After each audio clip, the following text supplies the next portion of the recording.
Lumaki si Arvin na may tatay na hindi marunong ngumiti. Si Mang Ruel, tahimik, istrikto, laging pagod, laging may mabigat na tingin. Kung may maririnig man si Arvin na papuri, hindi iyon galing sa ama. Mas madalas ay, ayusin mo. Tama yan. O kung minsan, wala talaga. Puro katahimikan lang. Sa loob ng maraming taon, tinanim ni Arvin ang galit. Galit na parang batong ipinasa pa sa niya taon-taon, hanggang naging bahagi na ng bigat sa dibdib niya.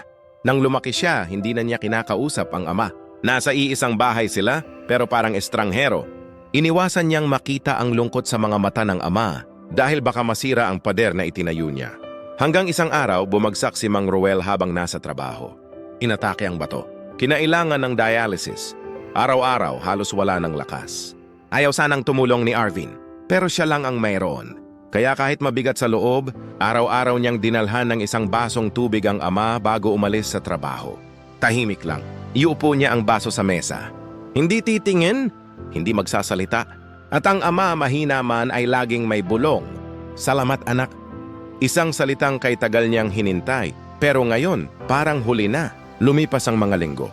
Habang binabasa niya ang cellphone isang gabi, napansin niyang hindi sumasagot ang ama sa tawag ng nurse. Kinabahan siya. Dali-dali siyang pumunta sa ospital. Pagpasok niya sa silid, malamig ang hangin. Tahimik. Nakita niyang nakahiga si Mang Ruel, nakapikit, matahimik. Pero sa ibabaw ng dibdib nito may nakapatong na papel. Lumang papel. Nakalagay ang pangalang Arvin. Dahan-dahan niya itong binuksan. Nakaukit ang mga salitang hindi niya inasahan. Hindi ako marunong maging tatay, pero sinubukan kong maging ilaw kahit madilim din ako. Tumulo ang luha ni Arvin bago niya namalayan. Parang biglang bumalik lahat. Ang hirap ng buhay nilang mag-ama. Ang pagod ng ama, ang katahimikang puno pala ng takot, hindi ng galit.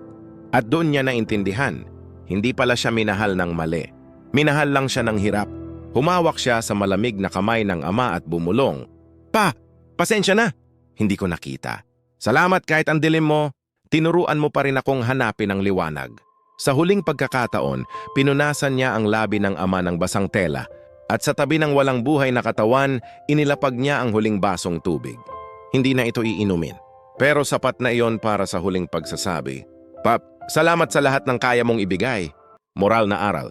Ang kwentong ito ay salamin ng maraming pamilyang lumaki sa katahimikan at takot, hindi dahil walang pagmamahal, kundi dahil hindi alam ng magulang kung paano ito ipakita. Si Mang Ruel ay hindi perpekto, malayo, malamig at puno ng sariling sugat. Pero sa likod ng pagiging istrikto ay isang pusong sugatan na sumusubok pa rin. At si Arvin ay batang nasugatan ng hindi niya alam. Sa kwento nilang mag-ama, makikita natin ang katotohanan ng buhay. Hindi lahat ng magulang marunong magmahal sa paraang gusto natin. Pero kadalasan ginagawa nila ang kaya nila. Kahit kulang, kahit mali-mali, kahit tahimik. Ang tunay na aral dito ay ito. Habang may oras pa, piliin nating unawain bago maubos ang panahon. Dahil ang hinayang sa huli ay mas mabigat kaysa sa galit. At minsan ang pinakamasakit na I love you ay iyong hindi na masasagot.